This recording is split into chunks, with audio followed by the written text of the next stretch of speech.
Assalamualaikum warahmatullahi wabarakatuh. Jumpa lagi bersama saya Adi di channel Ngulik Sejarah. Dan pada video kali ini saya akan kembali lagi membacakan suatu kisah misteri. Kali ini berjudul Santet Kiriman dari Keluarga Suamiku. Cerita kali ini datanya dari narasumber ya teman-teman. Yuk, daripada kita lama-lama, daripada kita penasaran bagaimana sih kisahnya, mari kita langsung saja menuju ke ceritanya. Namun sebelum itu, untuk kalian yang belum subscribe channel ini dan nyalakan tombol lonceng notifikasinya agar kalian tidak ketinggalan video terbaru selanjutnya dari channel ini. Yuk, mari kita langsung saja menuju ke ceritanya ya teman-teman. Perhatikan baik-baik karena ceritanya akan saya mulai.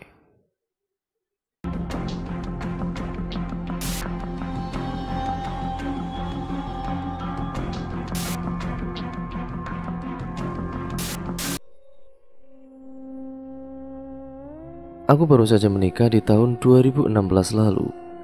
Aku banyak berharap kepada orang yang menjadi suamiku. Berharap terlalu tinggi padanya dan berharap tidak akan pernah sirna cinta kami, tapi kenyataannya sangat menyakitkan.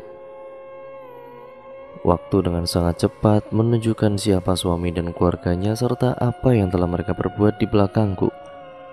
Entah kenapa aku pun yang merasa menjadi perempuan yang sangat sial di saat itu.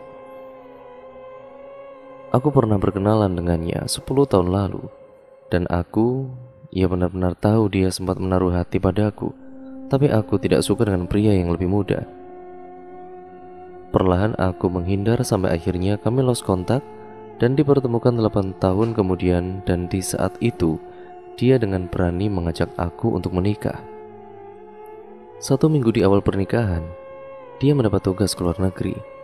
Maka aku pun tinggal sendiri di kontrakan yang jauh dari rumah orang tuaku. Awalnya tidak merasakan apa-apa.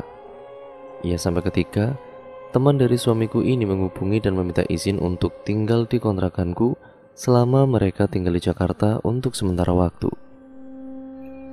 Ya, dari sinilah semua terbongkar, semuanya terbuka, semua menunjukkan sifat aslinya. Dengan senang hati, aku menerima mereka dan menampung mereka sementara di kontrakanku. Rupanya kebaikanku adalah awal penderitaanku.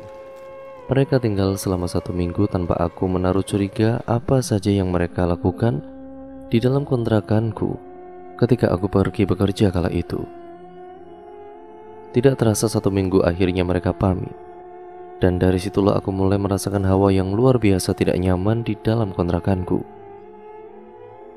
Aku bukan indigo, tapi terkadang aku bisa melihat keberadaan mereka. Aku sering kali merasa ada wanita yang mengikutiku dengan berjalan merangkak ketika aku berada di dapur. Dan di dalam kamar mandi aku merasa ada pocong yang tengah mengawasiku. Tapi aku anggap itu angin lalu, sampai aku benar-benar melihat sosok perempuan berdiri tepat di depanku ketika aku baru saja berbaring di kasur. Aku mencoba untuk tenang dan mengabaikannya sampai sosok itu pergi. Tapi rupanya semua itu belum selesai dan aku sangat sadar bahwa aku benar-benar diganggu ketika aku melihat sebuah tangan besar dengan kuku panjang yang hitam meraih tanganku. Aku benar-benar merasa sangat ketakutan dan merasakan sesuatu yang salah. Tapi di saat itu aku tidak memberitahukan kondisiku itu kepada siapapun, termasuk keluarga atau bahkan suamiku, karena aku takut mereka khawatir. Aku merasakan sesuatu yang salah karena ketika pertama kali aku menyewa kontrakan tersebut, aku yakin secara hawa ruangan dan sebagainya benar-benar dalam kondisi yang sangat aman, bahkan dari keberadaan makhluk-makhluk tersebut. Namun justru teror makhluk-makhluk itu aku rasakan semenjak teman dari suamiku itu menginap. Maka aku beranikan diri untuk bercerita kepada pamanku yang dia memang ahli dalam hal tersebut. Dia hanya berkata, ada yang tidak suka padaku dan berniat menghancurkan rumah tanggaku. Tapi siapa? Saat itu aku baru teringat kepada kakak iparku. Karena sebelum acara pernikahan, aku tidak tahu apa yang terjadi. Tiba-tiba saja dia melabrakku dan mengatakan bahwa semenjak suamiku mengenal aku, dia membangkang dari kakaknya dan mengakibatkan mereka bertengkar sampai ibunya menangis. Aku tidak tahu masalah apa yang terjadi pada suamiku dan keluarganya. Bahkan ketika aku tanyakan pada suamiku, dia tidak mau membahas masalah itu. Kuanggap masalah itu selesai dan aku pun meminta maaf pada kakaknya walaupun aku tidak tahu apa kesalahanku. Dan keanehan makin sering terjadi karena aku sering merasakan sakit yang amat sangat di perutku, pundak dan juga kepala. Anehnya ini selalu terjadi mulai dari ba'da asar hingga maghrib. Karena sering ketakutan dengan kehadiran mereka di kontrakan, membuatku menyengajakan sering pulang telat dari kantor. Sampai suatu ketika paman meneleponku. Pamanku tiba-tiba menelepon dan juga menyuruhku untuk datang ke rumahnya di Bandung. Maka Sabtu Minggu aku pun pergi ke sana. Lalu sesamanya di sana tanpa ku minta, paman membacakanku ayat-ayat ruqyah hingga aku benar-benar merasakan sakit yang luar biasa di sekujur tubuhku. Sakit yang amat sangat itu hingga tanpa sadar aku menangis karena merasakan panas dan sakit yang belum pernah aku rasakan sebelumnya. Bibiku pun berada di sampingku untuk menemaniku dan juga menyuruhku untuk beristighfar dan memohon ampun kepada Allah. Lalu kemudian paman memaksaku untuk meminum air bidara hingga aku pun muntah mengeluarkan isi perutku. Dan percaya atau tidak, yang aku keluarkan adalah cairan berwarna hijau dan kepingan-kepingan putih. Aku tidak tahu itu apa, tapi setelah aku diruqyah oleh paman, aku merasakan tubuhku benar-benar sakit. Rupanya banyak yang bersemayam di dalam tubuhku, yang untungnya bisa dikeluarkan oleh paman. Jam 9 malam sampai jam 2 pagi aku sangat tersiksa. Entah kenapa aku bisa merasakan semua itu. Semua selesai ketika paman memintaku mandi dengan air bidara. Aku benar-benar letih dan tidak memiliki tenaga sedikit pun. Paman bilang padaku, kalau seandainya aku lemah, ada kemungkinan bahwa aku sudah terbaring di rumah sakit begitu saja. Mungkin aku kuat karena Allah masih melindungiku. Dan yang membuatku terkejut, paman mengatakan bahwa ini semua akibat perbuatan keluarga suamiku yang tidak suka padaku. Saat itu aku merasa seperti tersambar petir. Aku tidak menyangka karena selama ini mereka sangat baik padaku, dan dengan kakak perempuan dari suamiku pun aku berpikir bahwa tidak ada dendam di antara kami. Kenapa semua seperti ini? Aku benar-benar tidak tahu harus percaya atau tidak. Saat itu paman memutuskan untuk memberitahukan orang tuaku atas apa yang terjadi padaku karena menurutnya ini sudah sangat membahayakanku. Aku tidak tahu harus berkata apa dan harus bagaimana. Aku ingin suamiku ada di saat seperti itu, tapi aku tidak tahu bagaimana reaksinya jika hal ini diketahui olehnya. Aku masih diam hingga esoknya ibu mertuaku meneleponku. Saat itu aku takut, teringat akan rasa sakit yang kualami di sekujur badanku saat diruqyah. Tapi aku kemudian memberanikan diri mengangkat telepon itu. Nadanya terdengar biasa. Ia menanyakan kabarku karena sudah sebulan lebih aku tidak datang ke rumah. Biasanya aku selalu pergi ke rumah mertuaku di awal bulan dan menginap di sana seolah itu rumahku sendiri. Aku menganggap mereka orang tuaku. Aku menganggap kakak-kakak suamiku adalah keluargaku. Aku selalu menanyakan apa kebutuhan ayah dan juga ibu mertuaku. Jika mereka butuh sesuatu, maka biar aku yang menyediakannya, karena mereka sudah tua dan aku tidak mau mereka pergi sendiri keluar mencari kebutuhan. Karena sebelumnya suamiku lah yang memenuhi kebutuhan mereka, maka ketika suamiku tidak ada, aku berusaha menggantikannya. Tapi apa yang tampak di depan mata tidak selalu sesuai dengan yang di belakang, karena sudah ditanyakan seperti itu. Hari itu aku memberanikan diri untuk datang ke rumah mertuaku usai pulang bekerja. Ibu mertuaku bilang, kakak ipar perempuan mau menemuiku karena dia bilang pacarnya yang baru saja jalan-jalan dari luar negeri memberikan aku oleh-oleh kalung mutiara.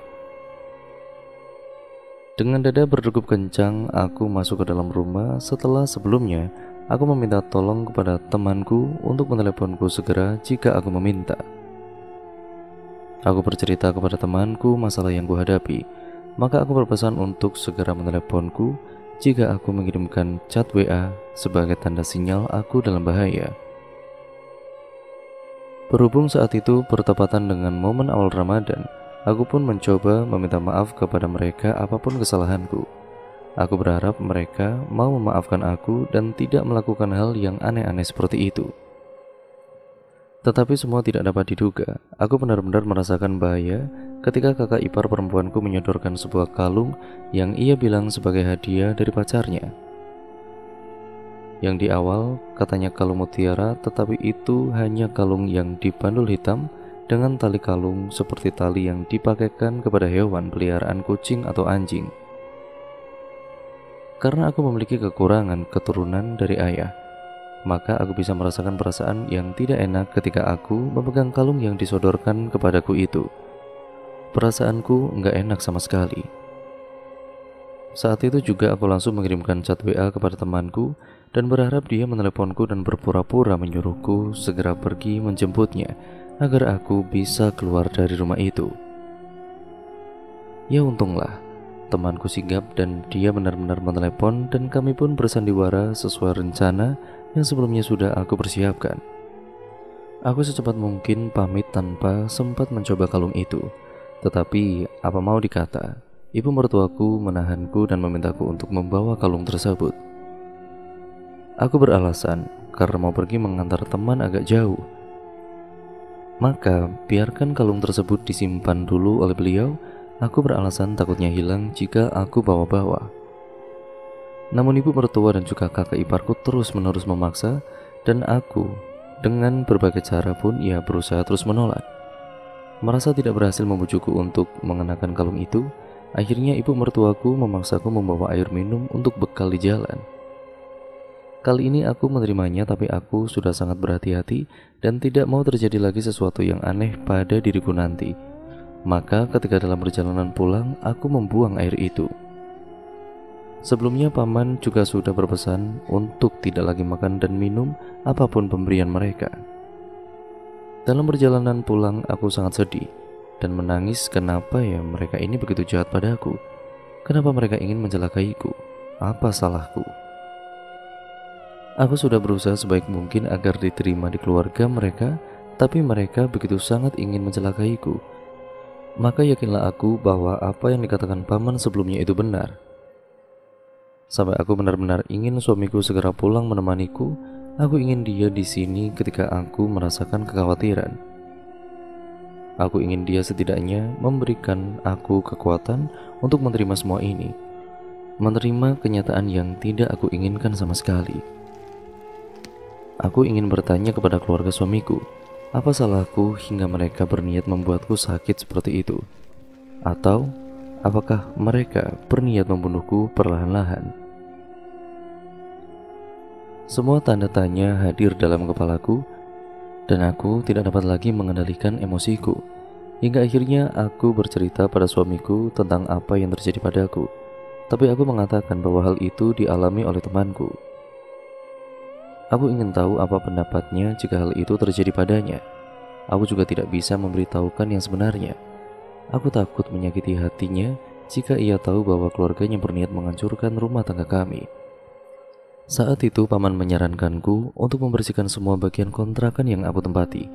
Cari di setiap sudut apapun yang mencurigakan. Aku pun melakukannya ditemani orang tua dan adikku. Tahukah apa yang kami temukan? Bungkusan kain kafan kecil-kecil berada di atap tempat kamarku. Ya, ruang dapur memiliki ventilasi atap yang bisa dimasuki oleh satu orang dengan memanjat tembok. Adikku melihatnya dan berniat mengambilnya, tapi dilarang oleh paman karena siapapun yang memegang barang tersebut akan menjadi korban santet selanjutnya, bahkan sulit untuk disembuhkan. Kami terdiam kala itu. Maka paman sendiri yang menginformasikan bahwa dialah yang akan mengambil barang tersebut ketika di tengah-tengah Ramadan. Ia yakin betul jika dalam bulan Ramadan ini kekuatan syaitan itu melemah. Setelah semua kain kafan yang berada di atap kamarku diambil, paman membawanya ke Bandung, lalu kemudian ditaruh di lapangan terbuka dan dikelilingi dengan air bidara dan dibakar. Saat itu keanehan terjadi. Kami semua mendengar suara tawa kuntilanak, dan dalam hitungan detik semua lampu di rumah paman sampai beberapa kontrakan di dekat lapangan tempat kami membakar kain tersebut langsung padam total. Kami pastikan itu bukan mati lampu karena mati bersamaan dengan datangnya suara tawa yang kami dengar itu. Aku, Om, dan juga Bibi semua sangat ketakutan. Tapi saat itulah seluruh rasa sakit di badanku hilang bersamaan dengan dibakarnya temuan kain kafan tersebut. Aku bertanya pada paman, siapa yang menaruh barang-barang tersebut di dalam kontrakanku? Paman hanya menjawab, siapa yang sebelumnya menginap di kontrakanmu dalam sepekan terakhir, maka dialah pelakunya. Tahu siapa yang menginap di kontrakanku kan? Iya, tidak ada yang lain selain teman-teman dari suamiku, beserta istri dan juga anaknya yang meminta untuk tinggal di kontrakanku selama di Jakarta. Ya, mereka lah pelakunya. Tapi aku diam. Aku tidak melakukan tindakan apa-apa terhadap mereka. Aku juga tidak tahu apakah mereka bekerja sama dengan keluarga suamiku atau tidak, mengingat bahwa teman suamiku ini memang sudah dianggap keluarga oleh mereka. Tapi aku sudah tidak tahan lagi untuk menutupi semuanya, maka aku pun bercerita kepada suamiku. Masih dengan seakan-akan ini adalah kejadian yang menimpa orang lain. Namun suamiku entah mengapa dia amat yakin bahwa hal itu yang terjadi padaku bukan pada temanku. Kami bercerita melalui telepon dan itu pun ketika dia ada waktu senggang di antara pekerjaannya. Ia selalu sempatkan berkomunikasi denganku. Ia telah mengetahui apa yang aku coba tutupi dan dia berkata dengan nada yang sangat yakin bahwa ini semua perbuatan kakak perempuannya. Aku pun kemudian terdiam. Aku sangat ingin mengiyakan kalimat itu. Aku sangat ingin meminta perlindungannya, tapi kemudian aku tahu apa yang aku lakukan dan apa yang aku harapkan adalah salah. Ketika aku meminta ia untuk bertindak tegas kepada kakaknya, maka apa yang aku harapkan adalah hal yang menyakitkan. Ketika ia bilang bahwa ia akan kembali ke Indonesia dan berjanji padaku untuk menyelesaikan masalah kami, aku sempat sangat berharap suamiku ini memiliki ketegasan. Namun sepulangnya dari luar negeri ia tidak langsung menemuiku, melainkan ia pulang lebih dahulu ke rumah orang tuanya. Baru keesokan harinya ia menemuiku dengan beralasan bahwa ia tidak bisa pergi menemuiku, dengan alasan ia tidak punya uang rupiah. Apakah ini alasan yang masuk akal? Tentu tidak. Tapi aku berusaha untuk percaya padanya dan ia tidak membahas itu. 1 minggu kami tinggal bersama dan kami pun mulai sering bertengkar sampai-sampai tiba-tiba ia bilang bahwa dugaanku salah. Kakak perempuannya serta temannya itu tidak melakukan apa-apa kepadaku. Kenapa? Justru suamiku yang kuharapkan akan membela dan juga melindungiku justru kini melawanku dan membela kakaknya. Bahkan ia terus menekanku dengan mengatakan bahwa kalung yang awalnya ingin diberikan padaku itu pun kalung mutiara asli, bukan kalung untuk keperluan lain. Sebagaimana yang aku katakan padanya, apa ia pikir aku bodoh? Orang awam pun tahu untuk berpikiran seperti apa ketika melihat bentuk kalungnya yang bukan diperuntukkan untuk riasan itu. Lalu ia meminta aku bercerita awal mulanya kenapa sampai aku bisa-bisanya ini kok curiga kepada keluarganya. Maka aku ceritakan semuanya, sedetail-detailnya sampai ketika ia tahu bahwa paman meruqyahku. Seketika itu juga ia mulai marah besar. Ia bilang ia tidak ridho aku diruqyah oleh siapapun termasuk pamanku sendiri dan meminta aku untuk meminta maaf kepada seluruh keluarganya termasuk temannya. Jika tidak, maka mengancam bahwa ia tidak mau mempertahankan hubungan rumah tangga ini lagi. Aku betul-betul tidak habis pikir, kenapa suamiku yang aku harapkan akan melindungiku malah berkata seperti itu dan ia lebih memilih untuk membela temannya daripada istrinya. Aku benar-benar tidak bisa melakukan apa yang ia minta. Dan apa aku salah diruqyah? Ya, aku benar-benar takut pada apa yang terjadi sebelumnya yang aku alami itu. Hingga akhirnya ia benar-benar meninggalkanku dan kemudian ia menalakku. Lalu dari sanalah teror yang sebenarnya dimulai. Mamaku memintaku untuk kembali ke rumah dan tinggal bersamanya. Ia khawatir terjadi sesuatu lagi padaku dan benar saja apa yang dikhawatirkan mamaku ini terjadi kepadaku. Setiap malam aku kemudian merasakan atap kamarku ini diinjak oleh makhluk besar, seolah ia berjalan di atap rumahku setiap kali aku pulang kerja, selalu ada sosok perempuan yang ikut denganku. Berhari-hari ia menempel di belakangku dan tidak mau pergi. Pernah suatu hari aku pulang kerja dengan menggunakan jasa ojek online.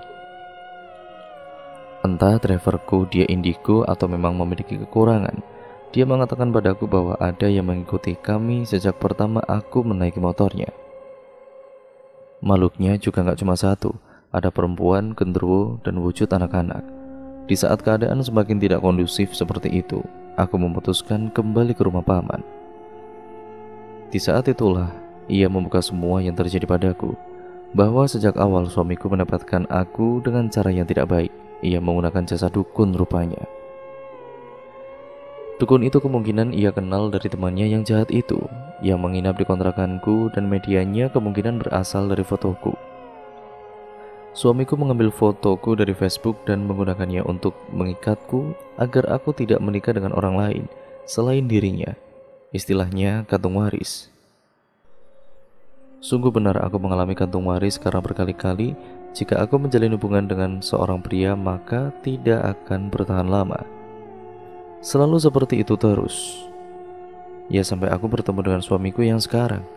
Paman berkata bahwa ia mengetahuinya sejak awal tetapi ia memilih membiarkan karena ia yakin bahwa apa yang kita tanam maka itu yang akan kita tuai.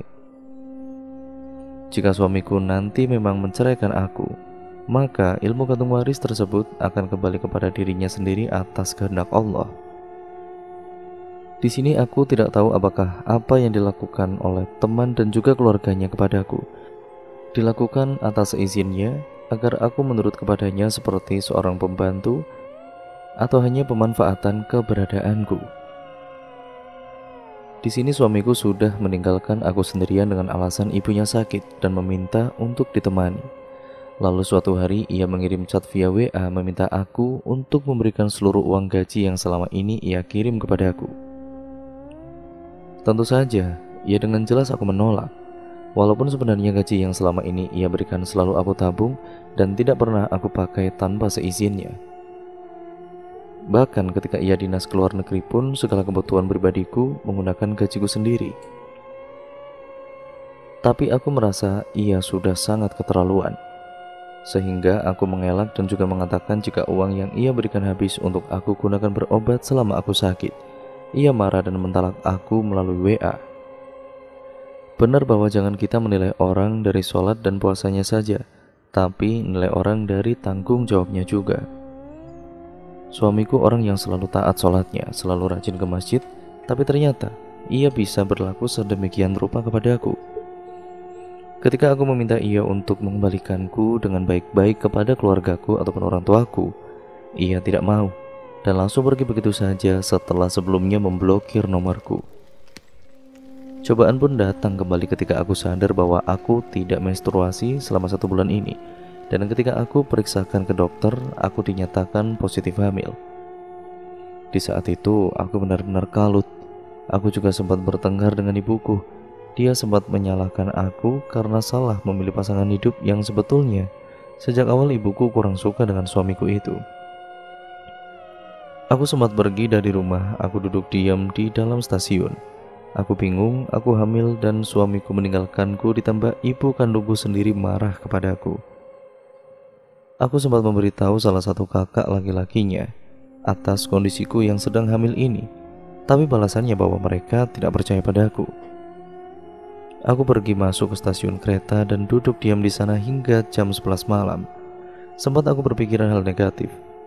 Aku merasa benar-benar sendirian dan semua orang menjauhiku, dan terpikirkan bahwa mungkin lebih baik aku mati saja. Aku ingin meloncat saja ketika kereta datang, mungkin saja rasanya tidak akan sakit. Tapi kemudian aku tersadar bahwa mati bukan jalan satu-satunya. Bagaimana dengan anak ini, yang bahkan dia baru hidup 1 bulan di dalam rahimku? Ketika itu temanku menelepon dan juga menanyakan keberadaanku. Rupanya pamanku yang memang mengenal salah satu teman dekatku menghubunginya untuk meminta bantuan mencari aku yang tidak kunjung pulang. Saat itu aku putuskan untuk menerima takdirku yang seperti ini dan kembali ke rumah. Tidak lama kemudian surat pengadilan agama datang dengan keterangan suamiku meminta cerai dengan alasan-alasan yang sama sekali tidak pernah aku lakukan. Aku pun datang ke pengadilan, tapi ya sejak awal pengadilan hingga akhir itu ia tidak pernah datang sama sekali. Maka sidang pun dibatalkan. Rupanya suamiku ingin menggantung status perkawinan kami. Sementara aku pun berfokus dulu pada kehamilanku ini. Sangat sulit rasanya hamil sendirian dengan keadaan tanpa suami, ditambah dengan teror yang tidak kunjung usai. Sangat sulit rasanya hamil sendirian dengan keadaan tanpa suami. Kontrol kandungan pun aku lakukan rutin, setiap bulan sendirian tanpa ada yang mendampingiku. Aku harus kuat karena ini demi anakku. Hingga aku pun kemudian melahirkan tanpa adanya suami, entah dia ada di mana. Ketika hamil pun keluarga mereka masih tidak berhenti menggangguku. Suatu ketika aku hamil di usia 8 bulan, aku terbangun jam 12 malam pas kala itu. Lalu pintu kamarku yang memang tidak pernah aku tutup berhadapan dengan ruang tamu yang lampunya dalam keadaan mati. Di sana aku melihat satu sosok besar hitam dengan mata merah menyala dan taring yang panjang di kedua mulutnya. Ia semakin lama semakin mendekat ke arahku.